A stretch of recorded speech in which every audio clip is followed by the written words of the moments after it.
सच्चा आदमी।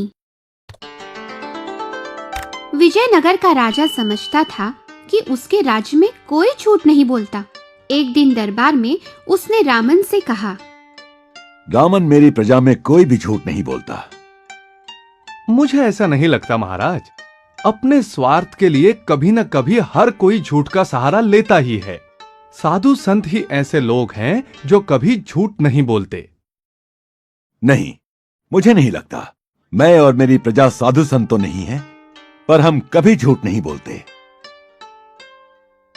महाराज, परिस्थिति अनुसार सभी को कभी न कभी झूठ बोलना ही पड़ता है। शायद आपको भी बोलना पड़े।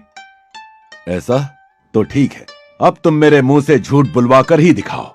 रामन ने राजा की चुनौती स्वीकार कर ली और अपनी बात साबित करने के लिए कुछ दिनों का समय मांगा। राजा तथा अन्य दरबारी उस दिन की बात भूल गए। एक दिन दरबार में खबर आई कि एक साधु महात्मा किसी भी व्यक्ति को आईने में दिव्य प्रकाश के रूप में ईश्वर के दर्शन कराता है। सारे लोग उस साधु के पास जाने लगे। प्रिय भक्तजनों, यहाँ तुम्हें ईश्वर के दर्शन हो सकते हैं।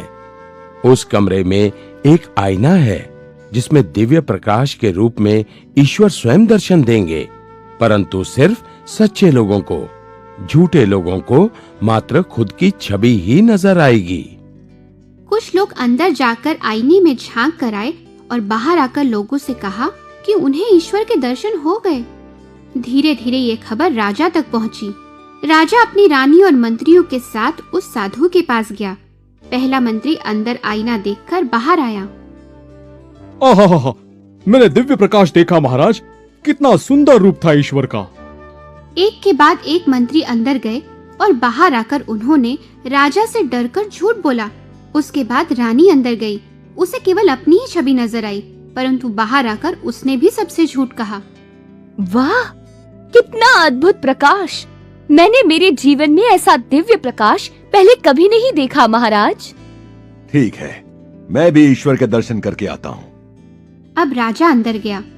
उसे भी आईने में अपनी ही छवि नजर आई, पर बाहर आकर उसने भी सबसे झूठ कहा कि उसे भी ईश्वर के दर्शन हुए हैं।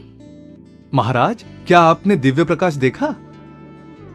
हाँ, मैंने ईश्वर का दिव्य प्रकाश देखा।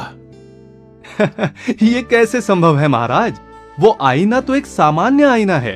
ये सारी योजना मेरी ही थी। देखा महाराज, परिस्थिति अनुसार आप भी झूठ बोल सकते हैं। ओह रामन, मैंने झूठ बोला, मुझे क्षमा करो। इस प्रकार रामन ने राजा और लोगों के मन में अपनी जगह बना ली।